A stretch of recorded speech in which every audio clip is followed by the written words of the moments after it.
Ассаламу алейкум, рахматлы баракату. Бори кермеримді Аллах Тааланын аты менен баштайбыз. Ошол кечки насихатка жетишкен Кудай Таалага шүгүрлөрдү айтып, жана сүйүктүү пайгамбарыбызга салам салаваттар айтабыз. Урматтуу мекендештер, урматтуу мусулман бир туугандар, эфирде насихат программасы түз эфирде. Бүгүн сиздер менен ошол жаратылыш кырсыктары жөнүндө сөз кылабыз. Андыктан биз менен аягына чейин бирге болуңуздар.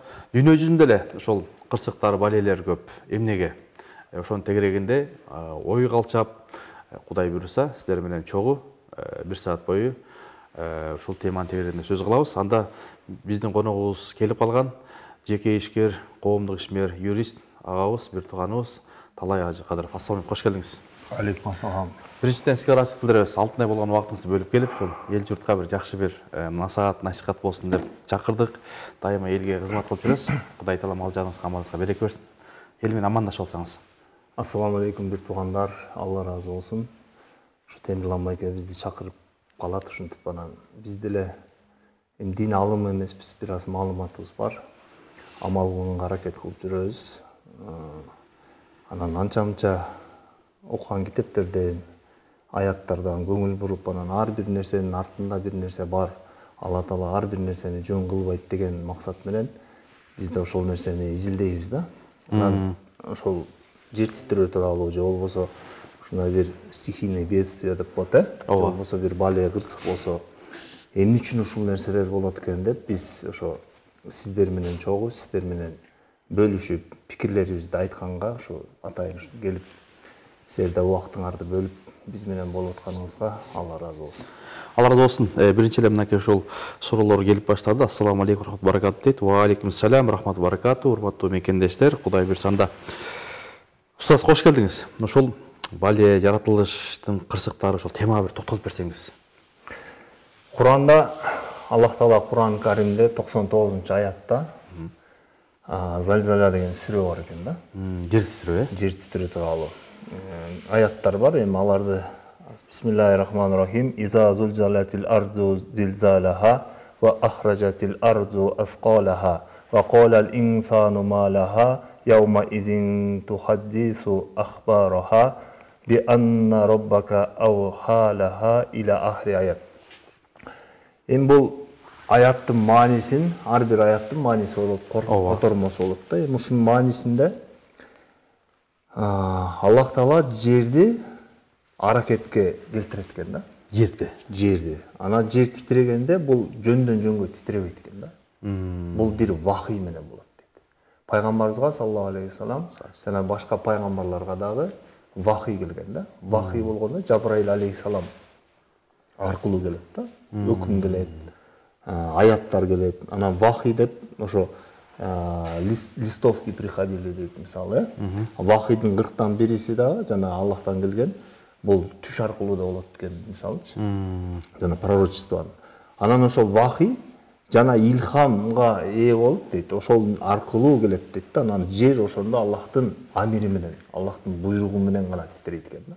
Демек Аллахтын буйругу менен, буйругу менен. Бул жөндөн жөнгө эч качан өзүнө эмес. Өзүнөн өзү титиребейт. Мисалы кээ бир айтышы мүмкүн да, вулкан келип калды, анан жердеги давление көбөйүп кетти, анан өзүнөн өзү болуп кетти деген. Бул мындай. Сөзүңүз оозуңузда агай. Өткөндө бизде да жер титирөө болгондо ошол вулкан болуп туруп баланча жерде түгүнчө деген сөздөр болду да, интернетке чыкты. Демек бул Аллахтын буйругу менен. Бул ар бир нерсе жана айтып коет го.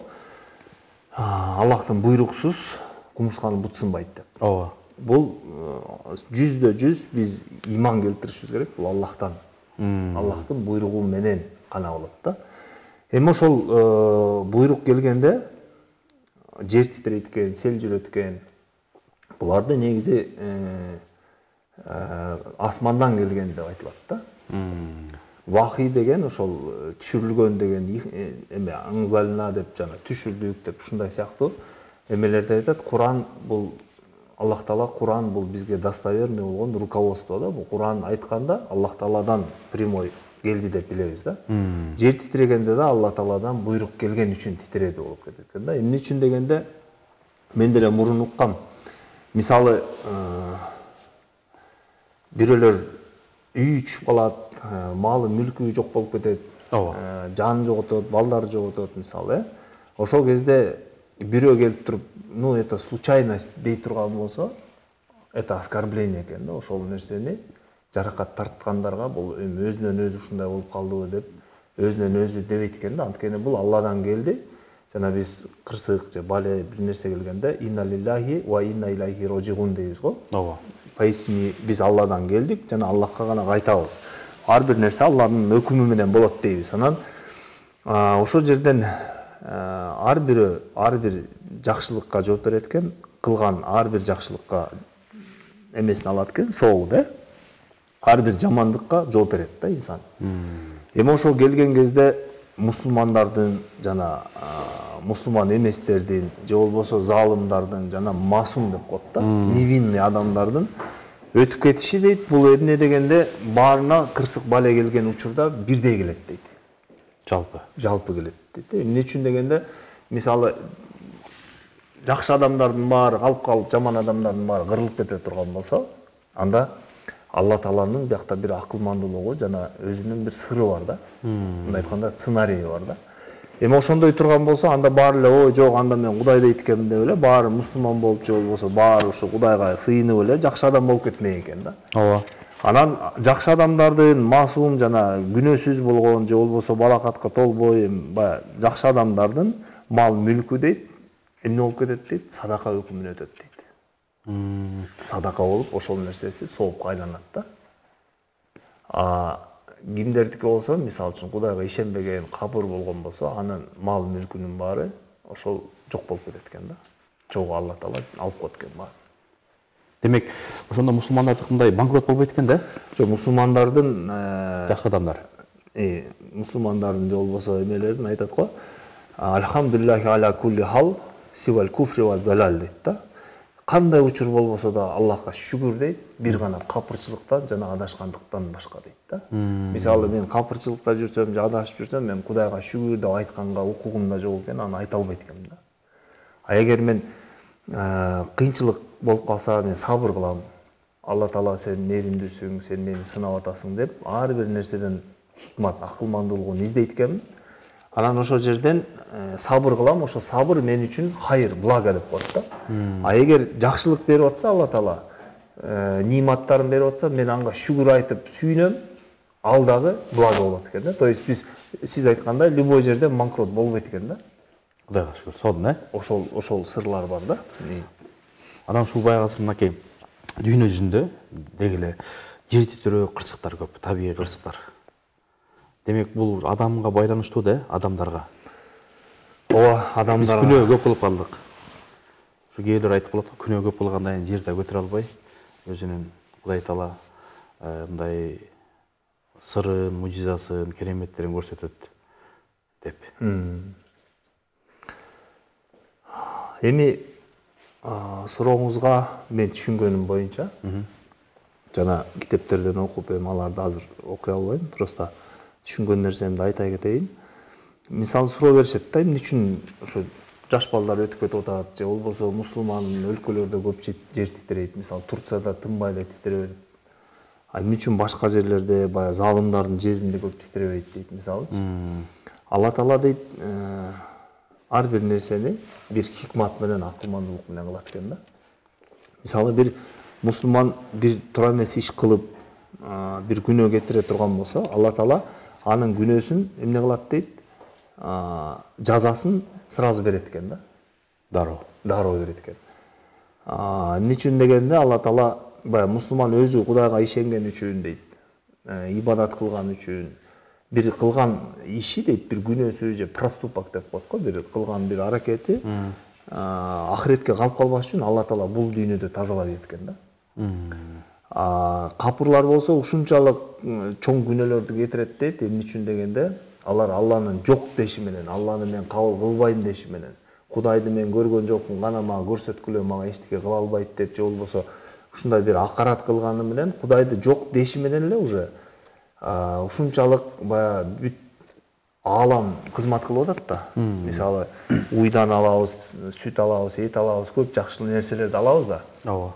Алла Таала мөмө жемиштерди берип атат, канча деген нерсе бизге нимат болуп келип атат, биз төрөлгөндө эле сүт болуп келет, бизди мындай Алла Таала ушунчай сонун бизди бактырып багып турат, ошол ниматтарды биз четке каккан болот экенбиз да. Аллах жок деш менен биз бүткүл нерсенин баарын жокко чыгарган болот экенбиз да. Күн мисалы үчүн убакыт менен чыгат турабы? Бир алма быш үчүн мындай солнечная система нужна дейт да, мындай. Сенин кичинекей ашказаның үчүн сага эмне деген миңдеген мөмө жемиштерди берип атат. Ушунун баарын сага берип атат. Сен Кудай жок деш менен ошолордун кылган кызматын сен жокко чыгарат экенсиң да. Анткени айтып атат, инсан адамзатка бүт нерсенин баарын кызмат кылдырып койгон экен да. Мисалы айванатты кызмат кылдырып койгон, мисалы бука, айтабы жылкы, азоо аттар деле бизге баш ийип берип атат да. Ооба. Мындай пил деле баш ийип атат мисалы. Болбосо бир тепсе же тебелеп кетсе, бизди Алла Таала халифа кылып жараткан дейт да. Бул жерге наместник деп коет. Орусча айтканда наместник, орун басар кылып жараткан экен да. Анан эми ушундай нерсенин баарын биз акарат кыла турган болсок, ушунчалык көп күнөө болот дейт, чоң күнөө болот дейт. Мисалы, бир адамды өлтүрүп койсоң же бир эме кылсаң, сен жазаң канча болот? Бир 8 жыл, 10-15 жылга чейин отурасың түрмөгө мисалы. Ооба. Это справедливо по этим законам. А сен Аллахтын жок деши менен бүткүл нерселерди жокко чыгарып, еще оскорбление деген нерсе чыгат экен да. Ошол үчүн ушунчалык көп болуп кетет экен, бүт нерсе сага тирүү жан, тириси эме жансыз болгон нерсенин баары акарат кылып лаанат айтат дейт да. Ошонун баары чогулганда дейт, бул дүйнөгө ошол жаза батпайт дейт. Ошо батпаган үчүн дейт, Алла Таала ахиретке калтырат. Эмне кандай дегенде, мисалы бир адам бир тоогурдап же бир нерсе кылып кое турган болсо, кичинекей, аны аксакалдар эле же болбосо айылдан эле чечип сага жазасын берип коет да. А сен өтө чоң кылмыш кылган болсоң, сага чоң областной же болбосо верховный же болбосо международный соттор менен ушундай деген болуп атат, ушундай чоң нерселер, жаман иштерди кылды бул деп, анан сага чоң сотко калтырат экен да. Ошол үчүн мусулмандардын кылган каталары дейт, бул кичинекей бул дүйнөдө эле эмедет дейт, Алла Таала жазасын берип тазалайт экен. Демек, буга да Кудайга шүгүр деш керек, Мунга да Кудайга шүгүр деш керек экен. Алладан болду. Алланын тагдырына жазылган. Сценарий бар. Эмне үчүн дегенде, мисалы сыртынан бул аябай оор көрүнөт да. Мисалы жер титреген, например, бир титрегенден кайра бир 2 сааттан титрейт десе, сен уже 2 саат эмне болот? Уйкуң качып, кечинде түнүң бузулат турабы? Түнү менен өткөн уктабай деле калып атпайбы? Ошол кайра титрейт деген, болбосо жумалап титреп, айлап титреген жерлерде мисалы адамдар өтө бул жер титрегенде эмне болуп атат деп көбүнчө эмне болуп кетти, эмне болуп атат дешет да. Алла Таала ошентип акырын өзүнүн кудуретин же болбосо ушинтип адамдардын алсыздыгын сессин деп ошол нерселерди берет экен да. Бирок ушунун артында дейт, мисалы пандемия болсун, чума болсун же болбосо ар кандай стихийный бедствиялар болсун, ошонун артында өтө көп мындай руханий болгон бир ачылыштар бар дейт да. Адамды ойгото турган. Алар кайсылар? Мисалы адам кыйналса, ооруса мисалы, же болбосо кыйналганда Алла Тааладан чын жүрөгү менен жалбырат экен да. Алла Таала сен бизди кечир, биз оңолобуз, биз күнөө кылбайбыз, күнөөдөн алыстайбыз деп жалбарган сайын жакындайт экен да. Анын руханий өнүгүүсү пайда болот да. Мисалы оорубаган адамдын айтат го, Кудай менен иши жок дейт го. Ооба.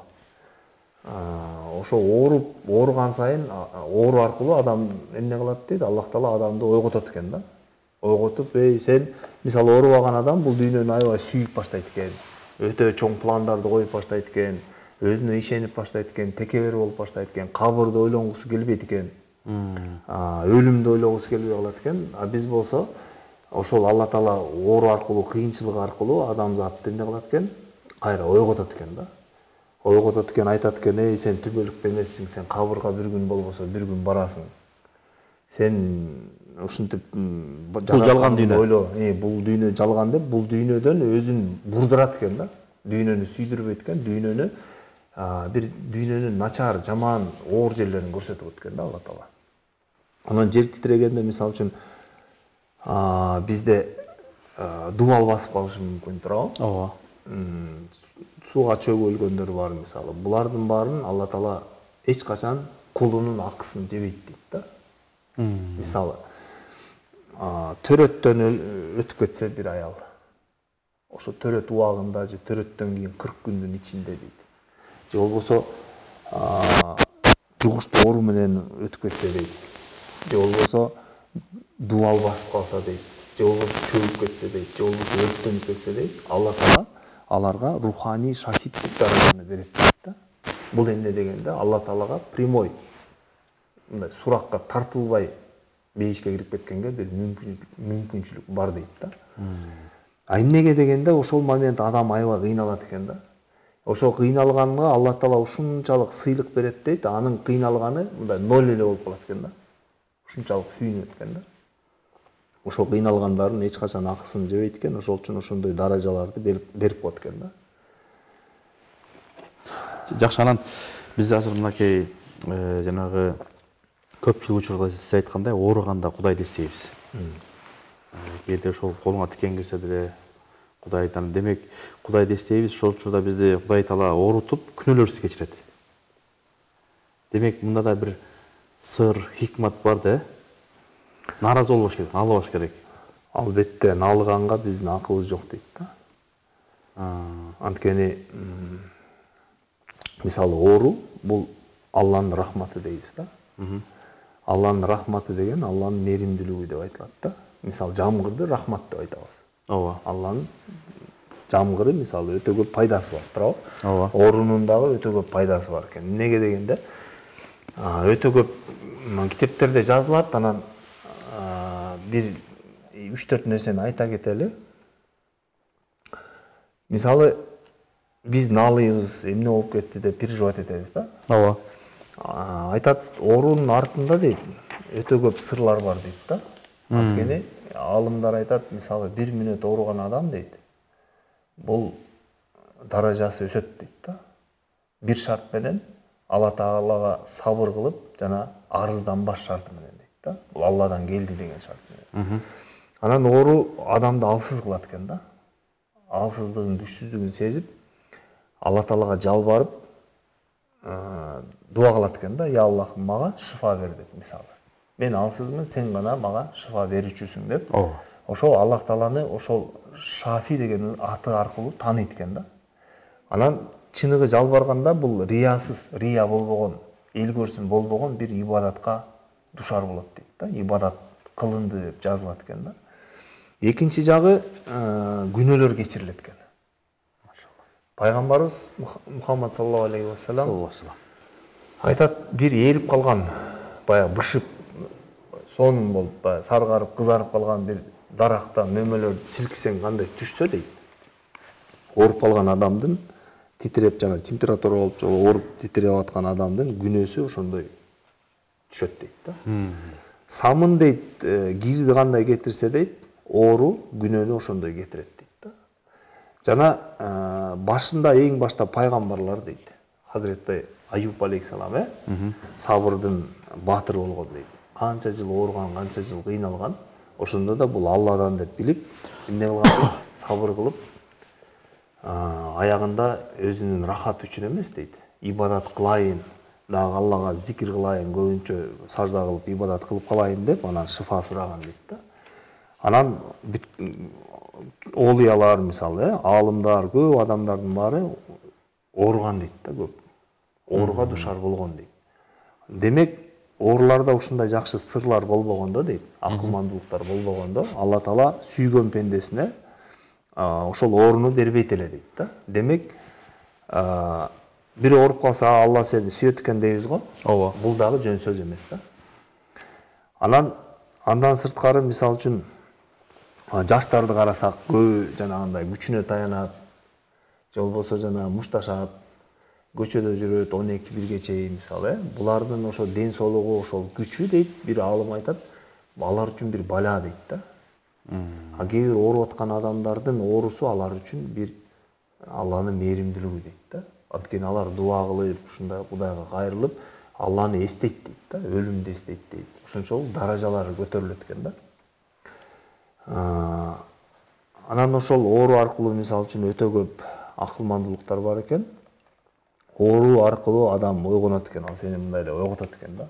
Эмнеден ойготот дегенде, кайдыгерликтен ойготот экен. Эсиңе кел дейт экен да. Кайдыгерлик болсо, Кайдыгерлик болсо бул Алланы унутуп аткан сенин абалың экен да. Бул өтө руханий бир оору да.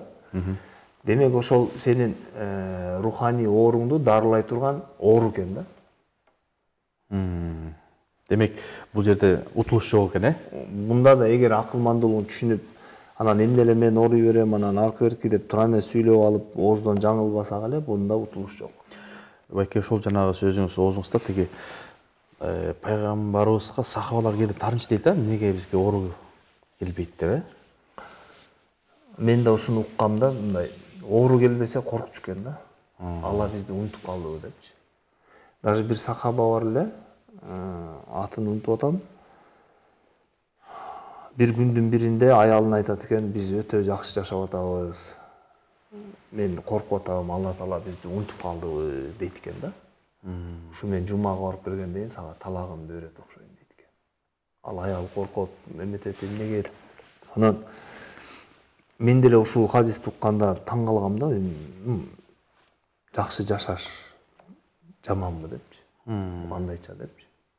Жакшы жашаган наоборот жакшы да, урушпай жашаса, бале кырсык болбосо, ойлогон ой максаттарыңа баарына жетсе жыргал деп. Эмне үчүн сахабалар эмнеге ушундай кылат деп. Анан же сахабанын ниетин карасак, келатып жумадан бутун сындырып алып сүйүнүп келиптир. Жына мы живем депчи, баары жакшы болду деп. Алла Таала бизди эстеди дейт да. Он вспомнил нас деп атат да. Жумадан келет, сүйүнүп, бутун сындырып алып сүйүнөт да. Анан мен да бир мисалы үчүн бутумду сындырып алгам да. Бутумду сындырып алсам баары эле аябайт, эмне болду. Анан бир чети сүйүндүм да. Анткени бир нерсе бар экен. Демек хадистин немесин билгенсиз да, маани маңызын. Алла Таала түшүндүрүп коет экен негизи. Түз эле. Мындай ойлонуп көрсөң эле, Алла Таала мындай бизге акылды берген да. Ой жүгүртөсүң, тияктан бияктан ойлоносуң, анан эмне үчүн дегенде эле ошо жообу чыгып калат негизичи. Өз эле. Ошо дин бул бизге бир нимат, Алланын ниматы. Анан айтат да, бир койчу дейт, малчы дейт да. Койлору бир мындай туура эмес жерге кетип баратса, бир саазга же бир жака ээси таш ыргытат дейт. Кайтарып. Таш ыргытканда алар ойлонот дейт да, бизди бир нерседен кайтарып атат, биздин үстүбүздө бирөө карап турат. Деп ошол жерден кайтат экен да.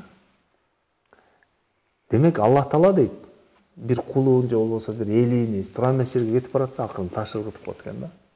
Эсиңе келди, Эсиңе келип, мен силер мындай туура эмес жерге кетип баратасыңар, аякка баспасаңарчы деген сыяктуу дейт да. Анан ал ошол мисалы кичинекей балдар баткакта сууда ойноп атса, энеси келип колго чапкылайт да. Баскыла деп, көтөнгө чаап. Суук тийбесин деп. Анан сыртынан эмне чап атат, балдарды эмне согуп атат деп ойлойт да. Бирок на самом деле алар кайра эле апасынан таяк жеп, кайра эле апасын кучактап ыйлайт да. Же кичинекей баладан сурасаң дейт, эң сага жакын, мындай жака турган нерсе эмне десе, апаңдын чапкан токаттарынан кайра эле апаңдын кучагына жабышып ыйлаш дейт да. Демек бизге бир бале кырсык же мындай бир нерсе келгенде биз кайра эле Аллага жакындайт экенбиз. Анткени башка мындай жакындай турган, бирөөнөн жардам сурай турган эч ким жок да Алладан башка. Эң туура дейт биякта бизде көрүүчүлөр дагы. Анан жер титирөө болгондо өткөндө бир өлкөдө ошол 30 күн, 40 күн, 56 күн мындай аман калгандар болду да. Жаш балдар, күйөөлөр, карылар. Мунун сыры эмнеде? Бул менен эмне, кандай сабак алсак болот? Эми Алла Таала сактады. Алла Таала сактады. Алла Таала бир аз эскертти да. Мисалы, биз кырсык бале деп атабыз го негизи. Бирок чыныгы бале дейт. Бул динге келген бале дейт да. Бул диний бале болот дейт. Мисалы, кандай бул? Адамдарыбыз бузулуп, бизге жаман эмелер кирип, мисалы, бузук нерселер кирип, биз намаздарыбызды окубай койсок, бузулуп жана эркектерден үйлөнүп, кыздарга турмушка чыга турган бале, бул опасный нерсе да. Же болбосо сен ата-энең сен намаз окуба, сен сакал өстүрбө, же болбосо сен мындай мечитке барба, же болбосо мамлекет жактан бир кысым болуп, ошол чыныгы бале, ошол бале дейт да. Муну ар дайым биз Аллага дуа кылышыбыз керек. Алла Таала ушундай диний болгон балелерден сактады.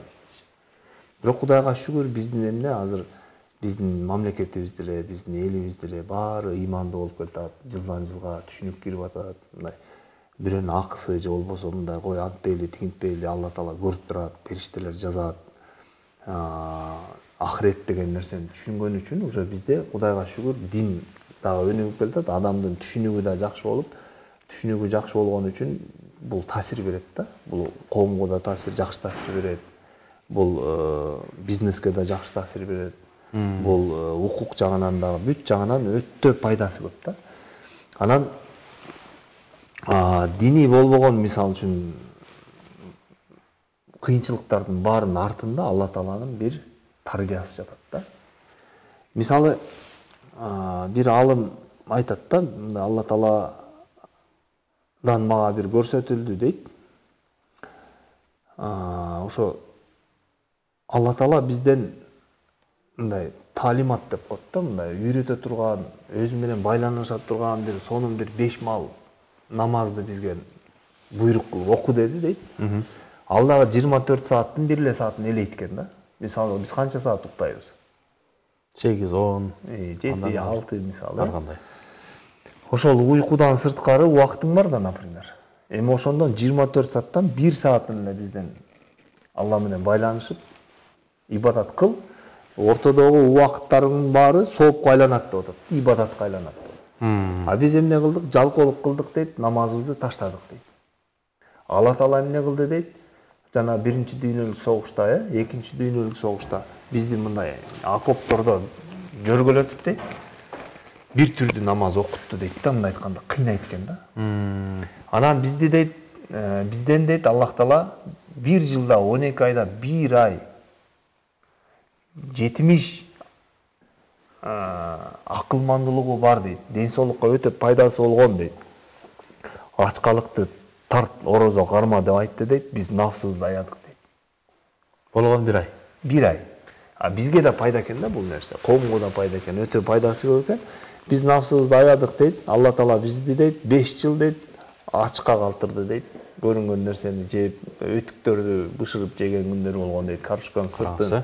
Ошентип бизди 70 балелүү болгон дейт. Ачкалык тарттырды дейт. Алла Таала дейт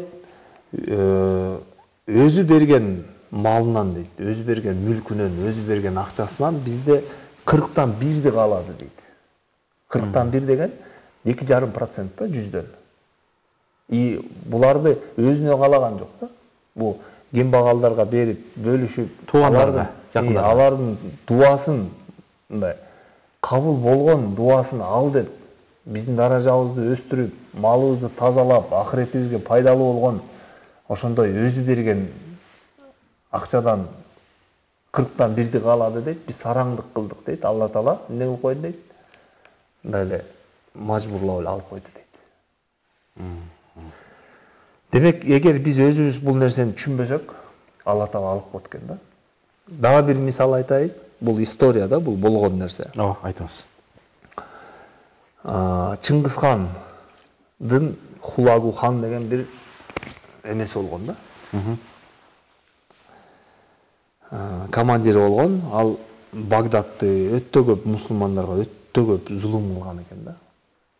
Бир источниктерде 200 миң дейт, бир жерде 400 миң мусулманды өлтүргөн дейт да. Анан ушунда кыйнаган экен. Ал эмне үчүн дегенде келип өлтүрүп, элдер уже жашына турган жерге жок кабырга чейин барып калыштыр да. Бир монгол аял келип 30-40 мусулманды союп койчу экен да. Анан ачкадан өлүшчү экен, бирок ошол кезде ошол жерде ушунчалык байлык чогултуштур. Алтындарды толтура экен. Анан кийин казынадан алтындарды таап келип, ошол жерден мискага салып туруп жей деген экен да, бирок пайда бербегенин түшүнгөн экен да ал нерсе. Анан ошол жерде өтө кыйнап эметип аткан кезде, анан ошол четте жана өзүнүн эмесин куруп алып анан келип айтат экен да, мусулман аалымдарды мага бирөөнү чакыргыла, мен суроом бар дейт экен да. Анан ал келет экен, ким барат, бул бизди өлтүрүп коет деп баары волноваться этип аткан кезде бир жаш бала келет экен да. Ал бала ушунчалык жаш дейт, сакалы да чыга элек дейт. Ары кичинекей бала дейт, жапжаш болгон, мен барам дейт экен. Анан тигилер да мейли барып кел дегенде анан мага бир төө, анан бир эчки, анан бир короз бергиле дейт экен да. Анан аларды алып анан барып эле ошол Хулагукандын алдына киргенде тиги таң калып карайт экен. Бул ким депчи. Ушуну жөнөттүбү? Мага ушуну жөнөттүбү? Эмне коркусунан ушуну жөнөттүбү десе эле. Эми мени кичинекей деп ойлоп атсаң, сыртта төө турат дейт. Чоң болгон, ошол менен сүйлөш дейт. Мени мындай сакалы жок, жаш бала деп ойлоп атсаң, бир теке алып келдим, ошону менен сүйлөш дейт. Анан эгер үйүнү мындай сага мындай үйүндүү бирөө керек десе, анда мына корозду алып келдим дейт. Дегенде тиги деп эле түшүнөт экен да. Караңызга кандай даанышман. Бул күчтүү бала экен деп туруп анан суроо берет да. Бизди бул жерге эмне алып келди деп.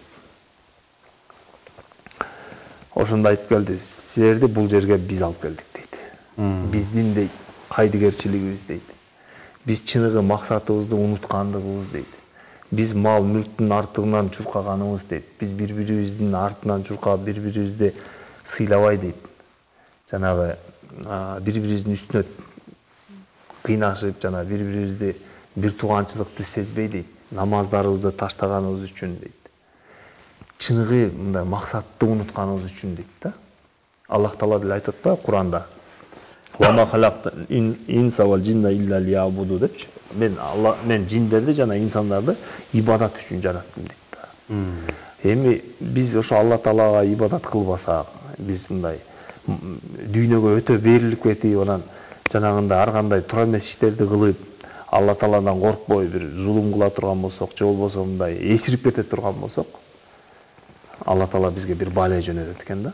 Эми айтып атат, ошол нерсе алып келди дейт. Анан тиги ойлонуп туруп анан бизди бияктан эмне чыгарат дегенде, эгер биз баарыбыз биригип дейт. Эгер биз чыныгы максатыбызга келип дейт. Эгер биз тобо кылып дейт. Эгер Аллага берген ниматтарына шүгүр айтып дейт. Ошол нерсеге толугу менен Алла Таалага ибадат кылып, ошол келген максатыбызды түшүнүп дейт. Адилеттүүлүк менен иш кылып дейт. Жакшылыктарды кылып, бияка эмне максат менен келгенибизди түшүнүп туруп, анан бири-бирибизге муктаж экенибизди сезип туруп, анан бири-бирибизге жардам берип, чыныгы кайра өзүбүздүн мурунку жолубузга кайта турган болсок дейт. Анда силер бизге дейт, мындай бир нерсе кыла турганга дейт, силердин даже духуңар жетпейт дейт да.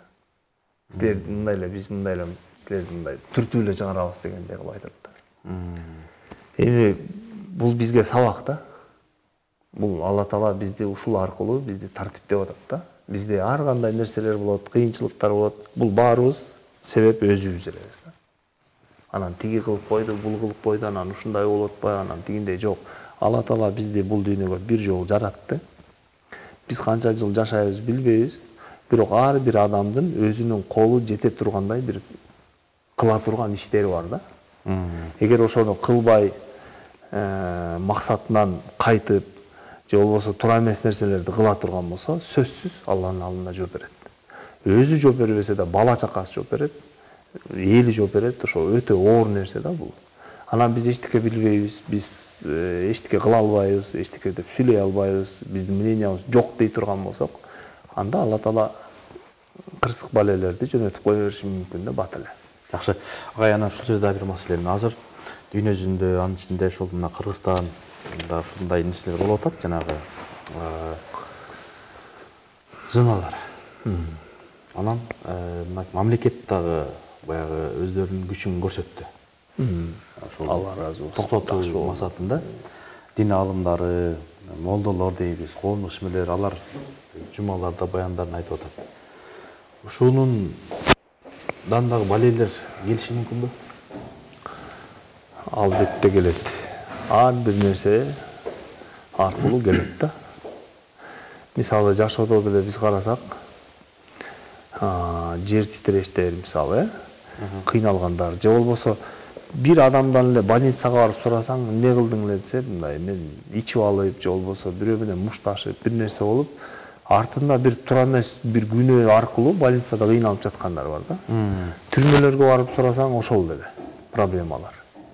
Кабырга барып сурасаң деле ошол да. Мисалы. ар бир нерседе мисалы бул көбүнчө эмне болот, руханий адам азык албаса, биз мисалы денебиз бар, денебизде рух бар, анан дене бар да, материальный жана духовный нерсе бар. Биз материальный жуунуп тазаланабыз, мисалы өзүбүзгө жейбиз, курсак ачып кетсе бат-баттан курсак жеп, мындай диета кармап дегендей өзүбүздү караган сыяктуу эле биз еще өзүбүздүн руханий жагыбызды карашыбыз керек да. Бизге азык бере турган эмне? Куран, намаз, орозо, баягы имандашып отуруп, ар кандай, мисалы үчүн ар бир нерсенин өзүнүн зекети бар да. Зекет, илим жактан зекет болсун, же болбосо ошол медреселерге барып, же болбосо барып жумага барып, ошол имамдарды угуп, мисалы хутбаларды уксак, ошолорго амал кылып аракет кылсак, ошол нерселерди үйүбүзгө алып келип айтып берсек, ошол нерселерди биз кылбаганыбыз үчүн биздин рухубуз ачка болот да. Ошол душа ачка болгон, биз мындай кыйналып, акылмандуулуктарды түшүнбөй, адам өзү агрессивный болуп, урушчак болуп, ошентип атып анан бир жаман ишти кылып коет да. Тиякты көрөт, биякты көрөт. Эгер биз коомдо андай кылба, сен мындай, сиз айтып аткандай зина кылба, же болбосо арак ичпе, тигинтпе, болбойт андай, күнөө болот деп мындай тыйып айтып турсак, жок деп мындай кой деп уялат да адам. Кылбайт, сен бир күнөөдөн аны тартып калган болосуң да. Анан ошондой болгон сайын коом оңоло баштайт. Анан биз көз жумуп эле мейли өзү билсин, анан өзүнүн правасы же болбосо это личный его там права деп мындай бир нерсеге таянып, же болбосо кой жаман көрөт деп бир нерсе кылбай койсок, анда болбойт да бул нерсе. Мисалы айтат, эмне үчүн бале жалпы келет дейт да. Мисалы айталы бир жерде көп адам жашайт, бирок анын арасында 50-60-70% жакшы адамдар болушу мүмкүн да, бирок баарына келет. Эмне үчүн дегенде ошол нерсеге булар көз жумган дейт да. Ошол нерселерге үнүн чыгарган эмес дейт. Ошол нерселерге жаман нерсе болуп атса, ошол нерсеге бир өзүнүн переживаниясын же салымын кошкон эмес да. Мисалы Ибрахим алейхиссалам от коркутат го. Ооба. Ырытканда ушунчалык чоң от болгон дейт. Ошондо өчүрөйүн деп аракет кылып, ошондо да эми Ибрахим алейхиссаламга Жабраил алейхиссалам келип айтат го, баягы эме депчи. Мен эмне жардам берейин, эмне кылайын дегенде, Алла Таала мени көрүп атабы, ушу абалымды билеби дегенде билет дейт да. Анда ошол мага жетет дейт. Анан Алла Таала ошонун тобокелинен эмне дейт? Я нару куни барда ва салама дейт да. О огонь дейт, от мындай стань миром дейт, и прохладой дейт да. От күчүн жоготуп койгон да. Караңыз. Анан кумурска дейт, оозуна суу алып алып чуркап бараткан дейт. Анан сен алдыгы эме 40 күндүк от бул. Асмандын тиги булуттарга жетип атат, сен мен ахиретке барганда эмне деп жооп берем дейт да. Мен ошо болгон салымымды кылайын дейт. Алыма жараша. Алыма жараша. Мисалы азыр аябай жаман окуялар болуп атат, Азыр мисалы Палестинада эмне деген нерселер болуп атат. Мындай айтканда геноцид болуп атат да. Аябай жаман нерсе болуп атат. Кичинекей балдарды карап, энелер ыйлап атат. Биз эчтеке кыла албай атабыз. Эми материально колдон келишинче жардамдарды жөнөтүп атабыз, мисалы, дуа кылып атабыз. Биздин алымдар айтып атат, эми дуа кылалы, андан башка эчтеке кыла албайбыз дейт. Эми биз мамлекет катары биз деле мындай слабый мамлекетпиз, бирок ошондо да биз ичибизден күйүшүбүз керек да. Мисалы айтат го, мусульман это как одно тело дейт да, бир дене дейт да. Бир дене сыяктуу. Бир дене сыяктуу дейт. Эгер көз ыйласа дейт, кол арчийт дейт да. Эгер кол ооруса дейт, көз ыйлайт дейт да. И биз билишибиз керек, аякта биздин бир туугандар ошо баары, анткени Аллахыбыз бир, пайгамбарыбыз бир, динибиз бир, намазыбыз бир, кыблабыз бир, умрага барабыз мисалы баарыбыз. Аллахумма гфирли муъминина вал муъминат деп дуа кылабыз. Аллахым мусулман эркектерди, мусулман аялдарды Аллахым кечир деп дуа кылабыз да мисалы. Эми ошол жерден баарыбыз бир тууган экенбиз мисалы. Бул адам деген адамдай болуш керек да. Мисалы сен бир тууганыңды бирөө сабап атса же өлтүрүп атса, сен карап тура албайсың да. Туурабы? Ооба. Биздин абалыбыз кандай болуп калды? Бирөөнүн барып сабап атса, мейли саба берсин, мен эчтеке кыла албайм. Мисалы азыр көчөгө чыксак, бир кемпирди же бир кичинекей кызды бирөө тебелеп башын жарып же мындай аткылап атса, биз сабап атса элестеткиле, сиз эмне кыласыз? Жардам беребиз. Эмне кылып жардам бересиз? Колдон жок дегенде айтат го эми мусулман энди кол менен болсо несправедливость көрсө, сиз айткандай кол менен токтот дейт. ооба. Кол менен токтой албасаң, тил менен токтот дейт. Аны кыла албасаң, жүрөк менен жаман көрүп кой дейт да, ошол нерсени деп переживать эт дейт да. Биздики азыр эмне болот? Жатат мисалы, анан сен эми жатып тур, эмне кылам, мен сага продукт үйүңө жөнөтүйм деп койгондой эле болуп атат да. Мен сага анан акча бер. Бирок ал кезде акча дейин десең, аларга акча деле азыр мындай. Билбейм, керекпи, кереги жокпу, жетип атабы, жетпей элеби? Биз даже элементарно ошол нерселер болуп атат, биз ошол жөөттөрдүн алып жеп атабыз. Азыр KFC-ге кирсең толтура киши мисалы. Ошол эле колаларды дагы эле ичип атабыз. Алардын ар бир эмеси, алар ушунчалык ынтымактуу экен, ошондогу чогулткан акчаларга ошо окторду алып, ракеталарды алып жөнөтүп анан биздин мусулмандарды, бир туугандарды кырып атат. Биз дагы эле аларга нефть жөнөтөт экен мусулман өлкөлөр мисалы, аларга дагы эле темир жөнөтүшөт экен. Темирден алар эмне кылып, танктарды жасап талкалап атышат да. Биз болсо даже элементарно биякта ошолордун кийимин, ошолордун ичкен жана ошолорго кеткен нерселерди биз алып жеп, ошо уялбай отуруп жеп атабыз да. Бирок анын артында ошолордун каны бар да. Биз ошол нерсени элементарно ойлонбойбуз. Анан эми аларга эмне болуп атат дегенде, булардын да бир чоң акылмандуулугу бар да. Алла Таала ушундай даярдаптыр. Мисалы 5 жаштык бала уже Курандын аяттарын билет экен да. Окуйт экен. Сүрөлөрдү жаттап алыптыр. 7, 8, 10 жаштагы балдар Куранды полный жаттап койгондор бар экен да. Анан эми ошолорду жаттап коюптур. Биздин 5 жаштагы бала эмне дейт? Көбүнчө ырдайт да жана. Папалам, синий трактор едет к нам деп ушуларды эле ырдайт да мисалы. Куран жаттагандар өтө аз да. Анан ушуларга бирок ойлоп көрсөң, Алла Таала ушул элди көрсөттү, ушунчалык эр жүрөктүү эл экен да. Булар всему миру показали свое мужество деп айтса болот да. Ошол жерден кетпей, ошол жерден карманып, ушул жерден биз өлөбүз, ушул жер биздин жерибиз деп атат да. Жанагы ошол эле права человека, мы за мир, там мындай тигиндей деген тиги, ошол эле Америка, ошол эле башка мамлекеттердин сүйлөгөндөрү, биз мындайбыз, биз эң эмебиз, порядочный же болбосо эң биз жанагы справедливый же болбосо мындай дегендерди элдин баары түшүндү, что они сөз менен ошондой айтканы менен на самом деле там терс экен да. Наоборот, булардан бизге акылакты, справедливостьты, жакшылыкты булар бизге үйрөтчү адамдар эмес экенин биз түшүндүк да.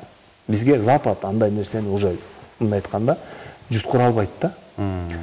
Эми бул айта турган нерсе мен айта берем, бул менин мнением да. Мен эч кимди призывать этип, тигинтикиле, мынтикиле дебейлим, просто адамдарыбыз ойгонсун да.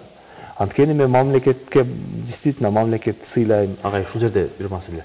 Адамдарды ойготуш үчүн ойгонгондор кандай иш-аракеттер, амалдар жасаш керек? Эми даражасына жана колу каяка жете турган болсо ошонго жараша да. Мисалы азыр көп адамдар медиа тармак менен ушулардын кылып аткан нерсени дүйнөгө жайып атат да. Эми ушул жакшыбы депчи. Анан көбү ойгонуп атат.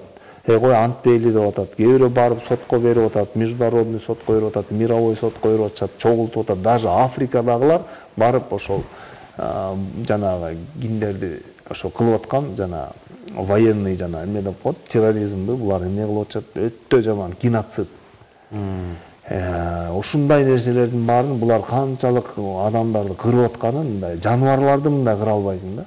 Крысаларды мындай кыра албайсың да. Мисалы, мусулман болгон ошо Алланын кулдарын, анан бул жер ишо биз үчүн жөндөй жер эмес экен, бул мусулмандардын жүрөгү экен да. Ошол эле кошуналар, ошол эле арабтар мисалы үчүн булар ошондой концерттерди уюштуруп, антынтип жыргап, бул это не наши братья, анан это не наша святыня деп атып, ушунчалык биз лично менин көзүмдүн алдында булар көп сыйлабай калдым да. Чогуу мир аракет кылсак жакшы болмок дейт.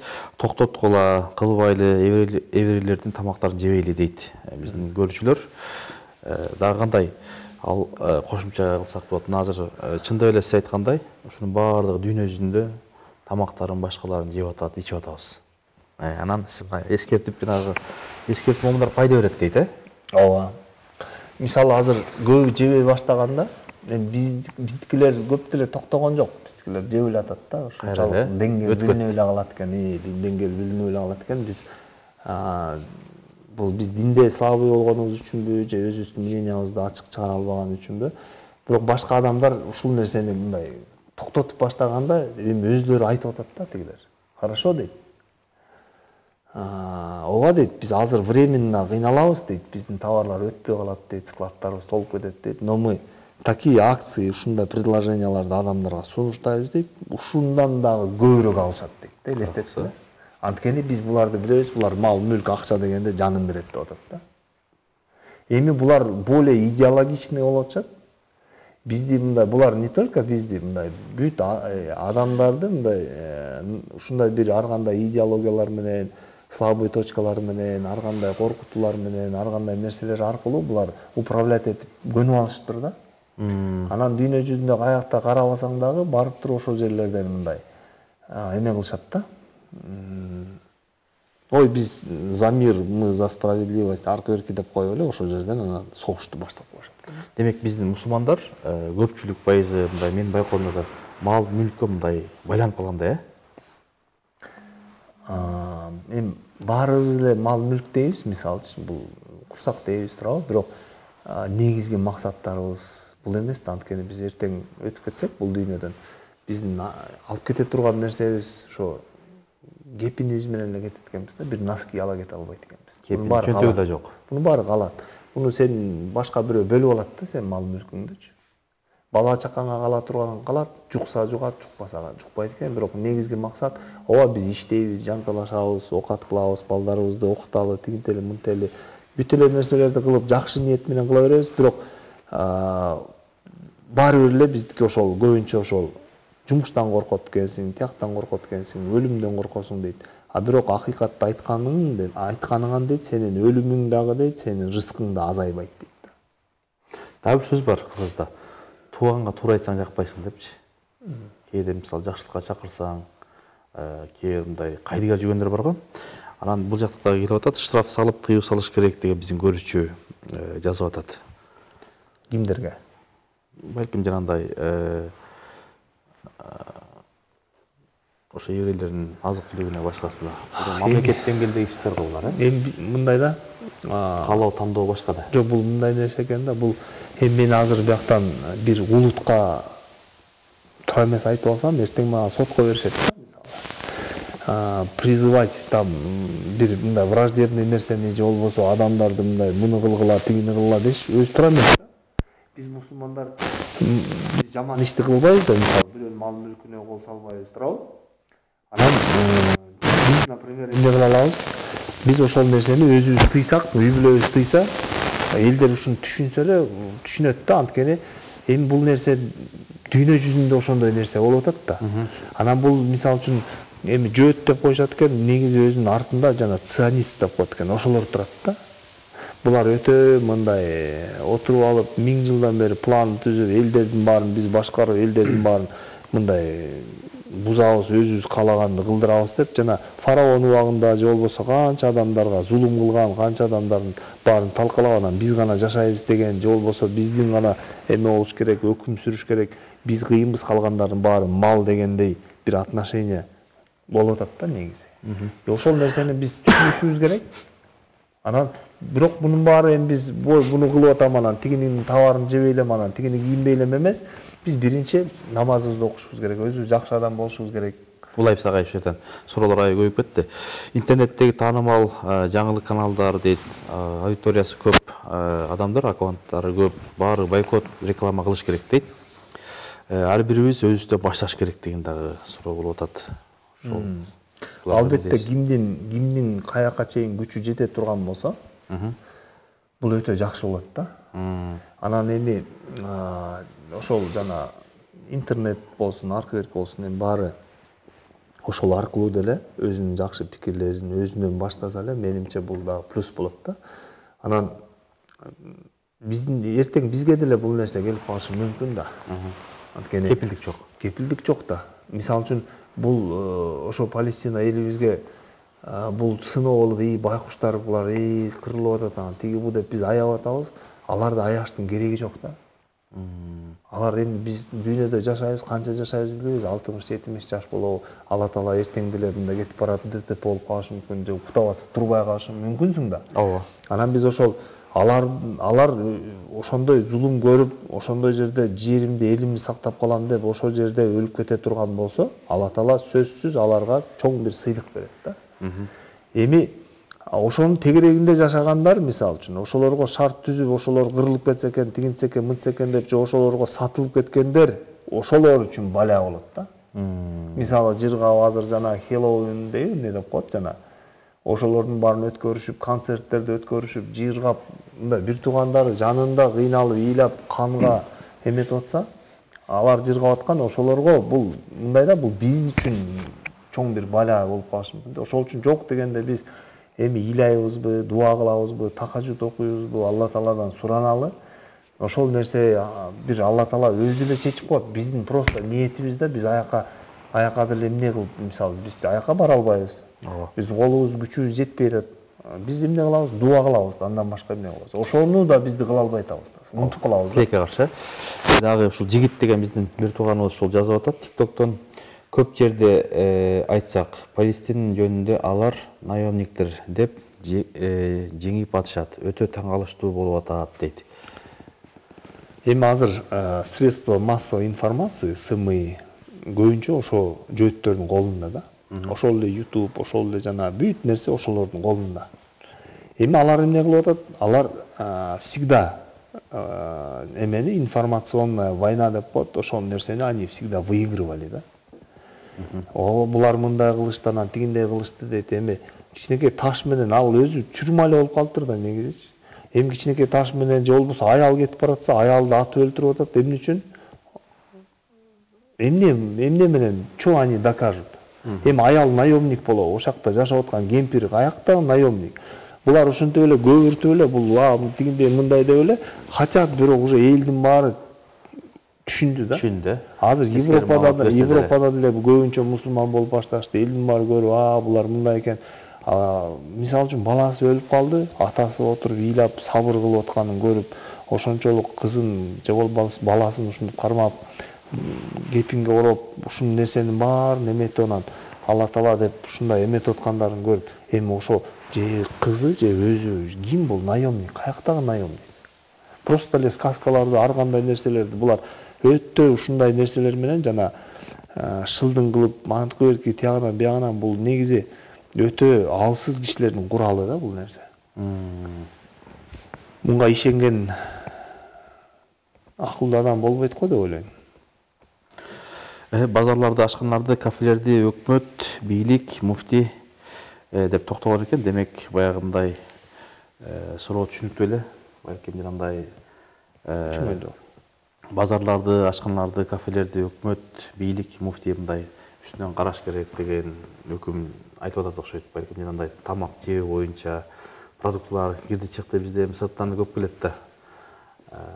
Ошол бизге де жанагындай интернетке чыгарып коюп, сиз айткандай өзүбүз жеп ичип атабыз. Анан жана өздөрү айтып атпайсызбы, акция кылса кайра аласыңар. Шашпайбыз депчи, мындай мазактап турабы.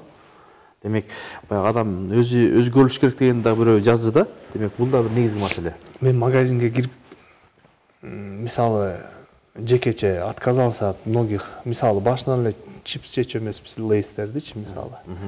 Жана эмелери бар, анан жана порошокторду, Ариэль, Тайд, анан жана даже памперстерден все отказали же, мисалы. Билчү эмеспиз да, эмдики эмне. Анан уже эл түшүнүп баштаганда жанагы бойкот деген нерсе бул действительно бул негизи хотя бы ошо менен жардам бергиле деп атпайбы? Ойготtu адам да. Мисалы сен үй бүлөңдү кырып атса, сен ошонун барып соодасын жүргүзөсүң, мисалы. Чубак ажыбыз деле ошол тууралуу бир айтып берди эле го. Сен барып аяка барбайсың да, туурабы? А биздикини азыр кырып, антынтип, тияк-бияк кылып шылдыңдап атса, биз барып эле кайра эле сатып алып атсак болбойт. Бирок продавецтер менен сүйлөшсөм, эми эл ушуну сурап атса, мен эмне кылайын дейт да. Эл алып атат да. Талап бар. Талап бар. Талап болгон үчүн ал эмне кылат? Биз пока пайдасын көрүп атат. Анан мисалы ошол эле Турцияда же болбосо мындай Иран, Азербайжан мисалы көп мусулман өлкөлөрдөн келет да товарлар. Ошолор келсе биз ошону алсак, алардын полкасы ошол кайра эле заказ бергенде ошондон көп заказ берет да. Ооба. Ошондой эле бизден болот да. Өзүстөн Анан тиякта продавец ни при чем да. Ооба. Ушул араб өлкөлөрүнө кечээ жакын эле барып келдик. Анан ошол жака барып дүкөндөрүнө карап чыктым да, карап чыксак ошо сиз айткандай баягы ошол еврейлердин товарлары турат да. Талап өтө күчтүү. Анан ошол мусулман өлкөлөрдүн баардыгы ошол жерге барып ошону пайдаланып кандай да көрдүк да. Анан ошол мынакей азыр өзүбүздөн өзгөрүш керек деп атпайбы? Анан мен бир жигитти билем, абдан мындай такыба, ошо Адилет Ишкожо деген. Ошол сиз айткандай кайсы товарга башка бойкот болсо мындай такыр токтоткан да. Токтотуш керек. Ичпейт, жебейт, ушундай. Анан ошону көп адамдар көрүп, таасирленет экен да. Мынакей мындай болуп атпайбы депчи. Демек, биз өзгөрүлсөк, коом өзгөрүлөт деген маселе да. Баары бизден болот, биздин отношениябыз. Амалга жараша. Алла Таала ошол эмеги аркылуу берет. Анан канчалык ошентип эметкен сайын сыноо кайра эле баягы сыноого такалат да. Биз азыр мисалы үчүн бийликти же мамлекетти ушундай кылып атат деп айыптай албайбыз. Аякта да өзүнүн мисалы үчүн международный отношениялары бар. Колдон келишинче бизге шарт түзүп берип атат мисалы, биз деле чыгып мындай өзүбүздүн мнениябызды айтып атабыз. Алар деле жана сиз айткандай сойкулукту тыйып атышат, туура эмес нерселерди тыйып атышат. Ошол жагынан өтө ыраазы болом да мисалы. Анан бул да каяктан келди? Бул да имандан келди да. Бул жакшы, бул туура эмес экенин көрүп атат. Анткени алда бирөөнүн аялы, бирөөнүн кызы, бирөөнүн энеси, бирөөнүн эжеси дегендей турабы? Ошолорду кылып жүргөн, ошентип жүргөн эркектер мисалы үчүн ал намус жөнүндө сүйлөбөй эле коюшсун да мисалы. Бул өтө страшный нерсе да. Бул коомду талкалай турган нерселер. Бунун артында да жакшылык болбойт да эч качан. Ошол нерселерге биз өтө мындай ойлонуп, биздин сөзүбүз деле бир эки адамга деле таасир берсе, бул деле Кудайга шүгүр, Кудайга шүгүр да. Жакшы. Талай агай, кош келдиңиз. Биздин убактыбыз тез эле өтүп кетти. Эми жалпы ошол темабызга жыйынтыктап берсеңиз. Канча убактыбыз бар? Ошол 2-3 мүнөт убактыбыз бар экен. Эми биз билишибиз керек, биринчи максатыбыз эми бул дүйнөгө келдик. Бул дүйнөгө келгенден кийин ар бир нерседе ушул нерседен Алла ыраазы болобу, ыраазы болбойбу? Биз өзүбүз каяктан келдик, каякка барабыз? Эмне максат менен келдик? Биздин бул дүйнөдө максатыбыз эмне? Анан эми Алла Таала деле ошол нерсени бизге көрсөтүп эметкенден кийин ошол айтат го, алым киши бул көп аят жаттап же көп билген адам алым эмес дейт. Алым киши ошо бир аятка же бир нерсени түшүнгөнгө ошонго амал кыла турган киши бул алым дейт да. Эми Алла Таала азыр бир суроо келип калды, ошо жанагы улай тиги кол салгандарды айткан Израиль тарапты наемниктерби же Израилдин солдаттарыбы депчи дейт. Эми аны мен деле көп деле эме мындай өзүм политик деле эмесмин да, ал нерсени түшүнбөйм, бирок көп жерден угуп калдым. Өзүлөрү баягы солдаттар признание кылып, биз ошо бизди кырдырды дейт го башында. Ошондо эметип туруп, анан кайра убивайте всех деп туруп, анан ушундай кылган нерселер болуп тур да. Булардын оюндары өтө мындай шайтан таң кала турган нерселерди кылат экен да буларчы. Мен ушуларга ушундай бир түшүнүп калдым, буларга ишенич болбой калыптыр да. Ошондо да Алла Таала жүзүн ачып коет да булардын баары. Анткени вал акибату лил муттакин дейт да. Будущее эме акыбет, результат за верующими дейт да баары. Кудай жолунда муттакин деген ошо такыбалар, Кудай жолунда жүргөндөр баары бир утуп кетет да. Бул өзү жашоо ушундай да. Всегда добро побеждает зло деп коет го. Жакшы. Талайба, эми бул өтө бир чоң тема. Баягы кириши дейли болду, бир ошол өткөндөр бар, кыйналып аткандар бар, ооруп аткандар бар. Бир жакшы бир эфирдин аягында бир жакшы бир дуа кылып бериңиз. Алхамдулиллах, алхамдулиллах, алхамдулиллах. Аллахым ушу алакандай жайып турган пенделердин ниеттерин кабыл кылып, ушу кыйналып аткандар мусулмандарыбыз, ушундай зулум көрүп аткандарга өзүң жардам бер Аллахым. Биз алсыз болуп атабыз. Sen de ахиретке барганда бизден эмне үчүн сени эмне эчтеке кыла алган жоксуң дедиртпей, Аллахым биздин колубузга, тилибизден эмне келе турган болсо, ошо жакшылыктардын баарын келгенге насип кыл Аллахым. Аллахым жана өзүң адилеттүүлүктү орнот я Рабби, өзүң жакшылыктарды бер.